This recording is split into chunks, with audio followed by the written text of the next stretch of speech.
สวัสดีเพื่อนๆท่านผู้ชมทุกคนด้วยนะครับวันนี้ผมก็จะมาทำการระเบิดอุโมงค์ใต้ดินนะครับเพื่อนๆในตอนนี้ผมก็เจาะ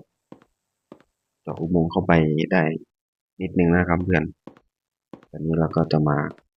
เจาะให้มันลึกกว่านี้หน่อยนะครับเพื่อนผมจะระเบิดอุโมงค์ใต้ดินนี่จะทำฐานลับอะไรสักอย่างนะครับเพื่อนแต่ยังคิดไม่ออกนะครับถ้าเพื่อนๆคนไหนอยากให้ผมทำฐานลับเกี่ยวกับอะไรก็คอมเมนต์มาได้เลยนะครับเพื่อนๆนี่ตอนนี้เราก็ขุดเข้าไปเรื่อยๆครับเพื่อนเดี๋ยวผมจะขุดเข้าไปให้มันยาวกว่านี้นิดหน่อยนะครับเพื่อน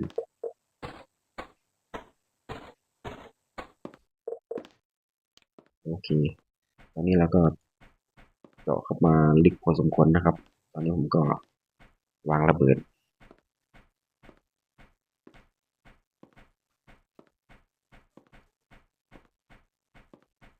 โอเคตอนนี้เราก็วางระเบิดใกล้จะเสร็จแล้วนะครับถ้าเพื่อนๆอยากให้ผมทำฐานลับข้างล่างเกี่ยวกับอะไรก็คอมเมนต์มาได้เลยนะครับเพื่อนๆโอเคตอนนี้เราก็วางระเบิดเป็นที่เรียบร้อยนะครับเพื่อนผมก็จะจุดระเบิดด้วยธนูไฟนะครับเพื่อนโอเคแล้วก็จะถอยออกมาห่างนะครับเดี๋ยวจะโดนสะเก็ดระเบิดนะครับ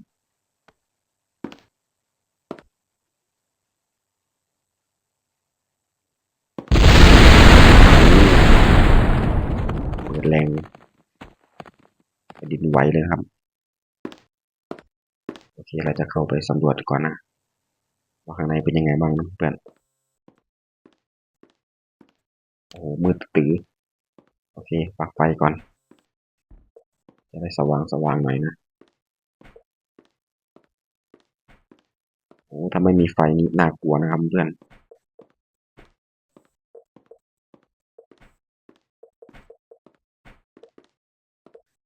โอ้โหกว้างมากเลยครับเพื่อนนี่ระเบิดแค่แถวเดียวนะครับเพื่อนโอเคนะเพื่อนถ้าเพื่อนคนไหนอยากให้ผมทำฐานทัพเกี่ยวกับอะไรก็คอมเมนต์มาได้เลยนะครับเพื่อนสำหรับคลิปนี้ก็ขอจบคลิปเพียงเท่านี้ก่อนนะครับเพื่อน